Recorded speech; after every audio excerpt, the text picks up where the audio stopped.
Bienvenidos a otro episodio de nuestro canal Te Cuento.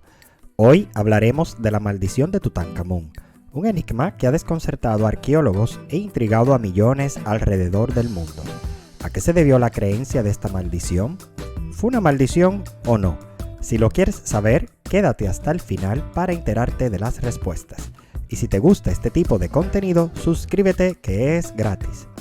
La maldición asociada al descubrimiento de la tumba de Tutankamón es la más famosa en la cultura occidental. La creencia tiene su origen en la conocida maldición del faraón, que se basa en que cualquier persona que moleste la tumba de un rey del antiguo Egipto cae en una desgracia que lo llevará a la muerte.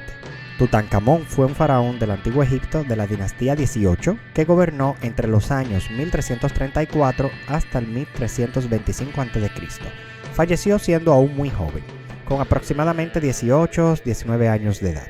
Según se cuenta, el faraón sufrió de una discapacidad física por una deformidad en su pie izquierdo junto a una osteonecrosis, que ocurre cuando se reduce el flujo de la sangre a una parte de un hueso, lo cual le obligaba a apoyarse con bastones y que se pudo haber complicado por una infección severa de malaria.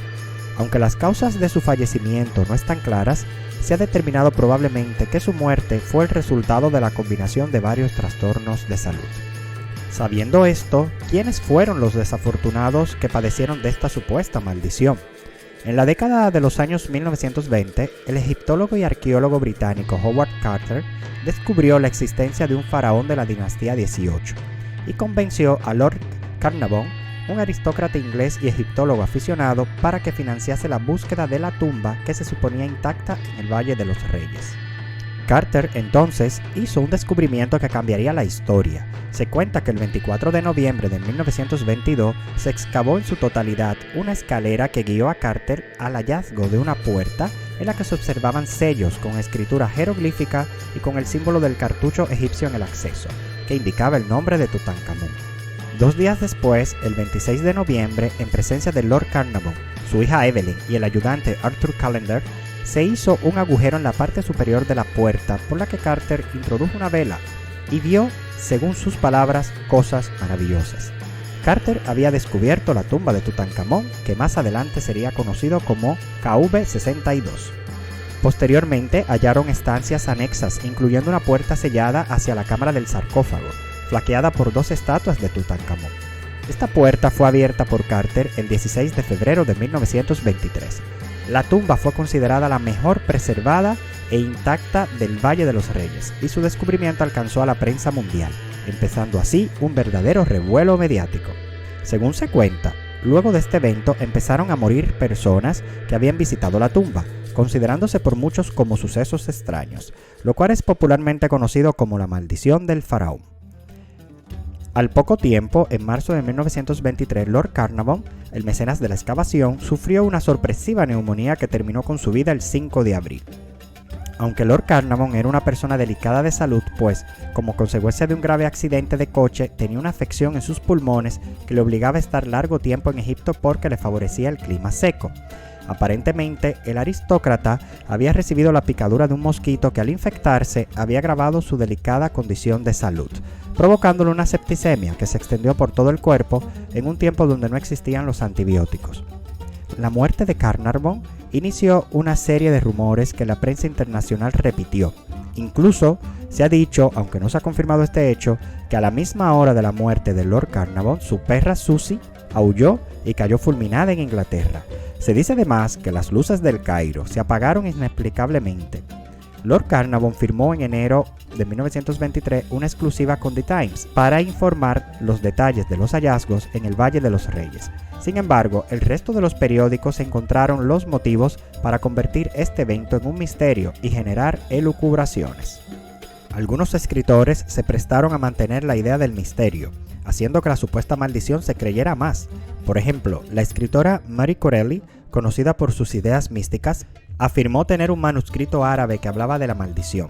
Otros casos fueron el de Sir Arthur Conan Doyle, autor del famoso detective de ficción Sherlock Holmes, se declaró creyente de la maldición, y Arthur Weger, que publicó un libro referente a este asunto.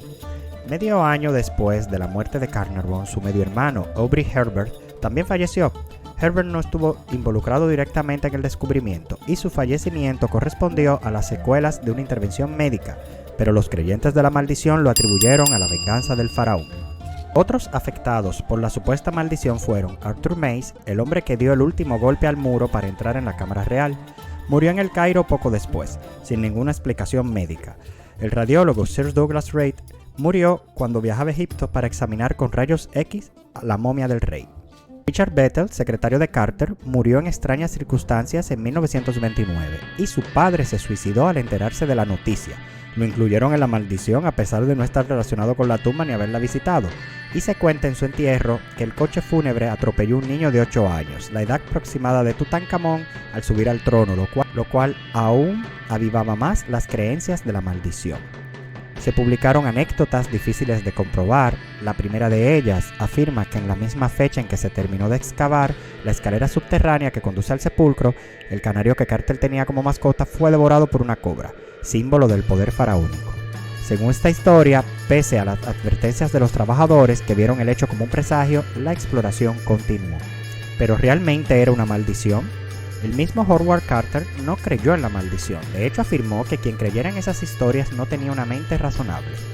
En 1934, Herbert Winglock, egiptólogo estadounidense, realizó una estadística que reveló que de las 26 personas presentes en la apertura de la tumba, solo 6 habían fallecido una década más tarde, y de las 22 que habían sido testigos de la apertura del sarcófago, únicamente 2 habían fallecido, y las 10 personas que habían asistido al desvendaje de la momia seguían vivas. El mismo Howard Carter murió en 1939 a la edad de 64 años, es decir, más de 15 años de haber entrado a la tumba, lo que corrobora que no fue víctima de ninguna maldición. La hija de Lord Carnarvon, Lady Evelyn Herbert, nacida en 1901, y una de las primeras en entrar a la tumba, falleció en 1980, y el que practicó la autopsia del faraón, Douglas Deary, murió en 1969 a la edad de 87 años. Estos hechos demuestran que no tuvo por qué existir alguna maldición. La explicación más común a la maldición de los faraones es que fue una creación de la prensa sensacionalista de la época. Aunque es muy difícil demostrar si alguna de las muertes estuvieron relacionadas con la tumba, se ha llegado a proponer de la posibilidad de la presencia de microorganismos latentes durante milenios en las tumbas, como lo serían hongos de las especies Aspergillus, cuyas esporas pueden permanecer viables durante siglos. Según el microbiólogo Raúl Rivas, en su libro La maldición de Tutankamón y otras historias de la microbiología, la presencia de estas especies de hongos explicarían la muerte de Lord Carnarvon. Pero esto es una situación muy difícil de comprobar. El aristócrata tenía ya una mala salud, y a diferencia de la versión contada anteriormente en este video de la picadura del mosquito y septicemia, pudo haber sido víctima de una infección por hongos cuando Lord Carnarvon inhaló las esporas de Aspergillus en la tumba de Tutankamón, lo que le habría provocado una aspergilosis pulmonar de tipo invasiva, una enfermedad muy grave de la que no pudo recuperarse. El mismo Howard Carter, el principal implicado, añadió que antiguos egipcios, en lugar de maldecir a quienes se ocupasen de ellos, pedía que se los bendijera y dirigiesen al muerto deseos piadosos y benévolos. Estas historias de maldiciones son una degeneración actualizada de las trasnochadas leyendas de fantasma. El investigador se dispone a su trabajo con todo respeto y con una seriedad profesional sagrada, pero libre de ese temor misterioso tan grato al supersticioso espíritu de la multitud ansiosa de sensaciones. Afortunadamente, muchas personas ya no creen maldiciones faraónicas ni temen a la momia de Tutankamón que descansa en su tumba en un sarcófago de cristal en un ambiente controlado a la vista de millones de turistas. Sin embargo, la maldición de Tutankamón sigue siendo un enigma intrigante que ha cautivado a generaciones. ¿Misterio arqueológico, coincidencia o maldición real? La decisión está en tus manos. Al parecer, las únicas palabras que resultan irrefutables sobre Tutankamón son las que pronunció Howard Carter. De él solo sabemos con seguridad que murió y fue enterrado. No olvides suscribirte para más contenido emocionante como este, darle un like si te ha gustado y compartir este video. Hasta la próxima, exploradores de lo desconocido.